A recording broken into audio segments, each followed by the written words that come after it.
Hello guys, so Aquarius, welcome dito sa aking channel, Kalaran 888 Aquarius. Alamin natin Aquarius kung anong messages, vibration, gabay energy para sa lahat. Ito ay general reading, so pwede kang makaresonate. Okay Aquarius. Okay. Ano ba ang energy na para sa'yo? Okay. Life purpose. Same din ito sa Leo.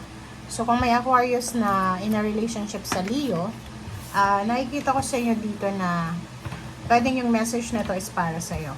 Okay. Sa linggong ito, Aquarius, nakikita mo yung prosperity dito na magsisimula. May magbo-blossom na prosperity dito. So, pwedeng may buntis. Congratulations kung buntis ka. Kasi, parang meron ditong buntis or malalaman niya sa linggong ito na buntis na siya. May engagement, may date na ng kasal, may sisilang ng baby, parang manganganak, may business na magsisimula, may kararating lang sa ibang bansa, kapasok lang sa isang company, international. Life purpose, nakikita ko na this week, marirealize mo sa linggong ito kung ano yung purpose mo sa buhay. Okay? Marirealize mo sa linggong ito kung bakit nangyayari yon. Parang iisipin mo, this week, it's parang karma. It's a good karma. Parang ang linggong ito yung linggo na marirealize mo na bakit nangyari sa'yo yung nakaraan. Bakit nawalan ka ng trabaho dati. Bakit iniwanan ka. Parang ganun. Bakit ang tagal mong mabuntis. Bakit ang tagal mong makapag-abroad. Parang ganun. So, maiintindihan mo siya sa linggong ito. Yung rason kung bakit. And yung life purpose mo, like for example, several years ka nang nag-iisip, ano ba yung purpose ko dito sa mundo? So, this week, malalaman mo kung ano yung purpose mo. Okay? Yun. So, first card natin sa third deck natin is the Star. So, yun. Isa sa mga wish mo, isa sa mga pinapangarap mo sa buhay, ay posibleng matupad sa linggong ito. Okay? So, dream mo to. Pwedeng dream mong magkaanak, mabuntis, mag-asawa, magkaroon ng business, makapunta ng ibang bansa. So, pwedeng yan ang sagot sa'yo. Nakikita ko na this week din, magkakaroon ka ng pagkakataon para mabalanse ano yung financial. So, ibig sabihin, this year din, this December, in 2025 din, 2025, nakikita ko na unti-unti mong matutupad yung financial wish mo.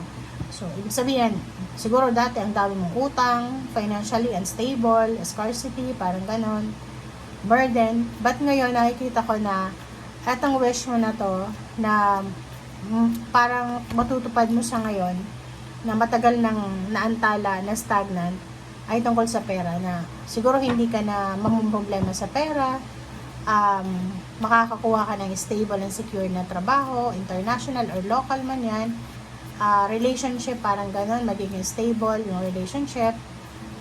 Nakikita ko sa'yo dito na kontento ka, full of happiness, joy, and prosperity ko.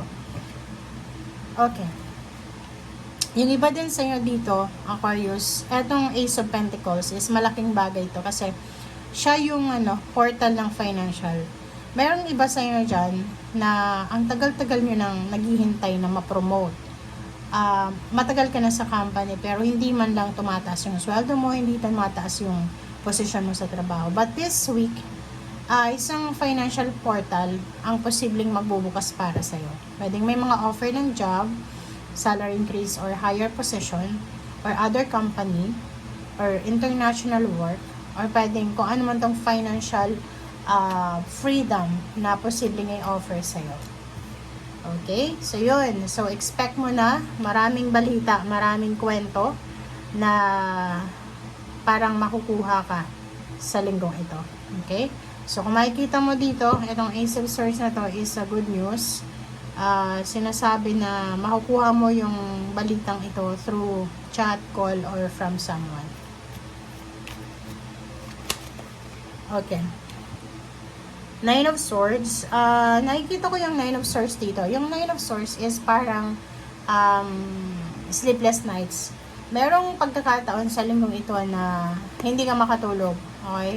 Pwedeng hindi ka makatulog dahil sa sobrang excited or pwedeng hindi ka makatulog dahil siguro naaalala mo yung mga pain and heartaches, loss na naranasan mo sa past, and nare-reminisce mo siya, parang naaalala mo siya, and then ngayon, parang nakikita ko sa'yo na you are willing to let go and move on na lang from your past. So, comment down below if you are single.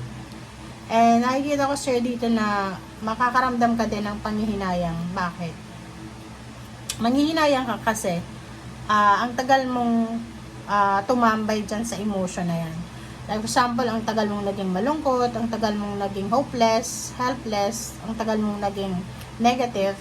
But ngayon mo marirealize na oras na para mag-move on, oras na para sa moving forward sa progress. So, itong the chariot na to is same with the Eight of Cups. Ito lang is money. So, nakikita ko na may travel, pwedeng sa relationship sobrang toxic na pero nag-stay ka pa rin. So, ngayon nakikita ko yung moving on, moving out from that relationship. Environment na toxic, painful, nakikita ko na paalis ka na. Okay? So, dito ay progress, prosperity and abundance, achievement, and success. Okay? So, kung ano ang napagdaanan mo sa nakaraan, successful mo tong malalampasan or ma-overcome. Okay. So, nakikita ko sir dito na makakaramdam ka ng sobrang pagod. Especially kung this week ay magta-travel ka or magre-relocate ka. Syempre, yung pag-aasikaso ng gamit, ganyan-ganito. So, nakikita ko sir dito na yung mga nangyari sa nakaraan ay hindi mo na dapat bigyan ng pansin kasi nandito ka na sa kasalukuyan and yung future mo ay sobrang maganda kasi sinasabi na you will be at peace. Sa susunod na mga taon, nakikita ko na yung pinoproblema mo ngayon or dati ay hindi na yan mauulit pa. Okay, financially, nakikita ko na may hawak kang lump sum of money, malaking halaga. Or if you're waiting for financial lump sum or health, nakikita ko sir dito na kailangan mo ng pasensya. Okay? Maraming good news regarding family.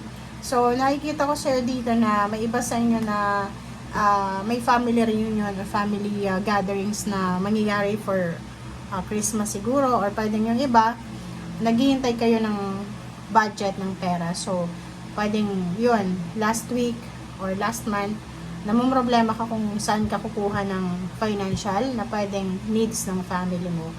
And pwedeng yung financial na to na pinoproblema mo is kailangan to ng pamilya mo. But now, nakikita ko sa yun dito na bibigyan ka ng choice ng option ng ating universe, ng ating Panginoon para makuha mo, ma-resolve mo yung financial issue dito na kailangan ng pamilya. And nakikita ko excited ka para sa Pasko at sa New Year. Nakikita natin dito yung family gatherings, pagtitipon, party, celebration. Thank you guys for watching. Bye!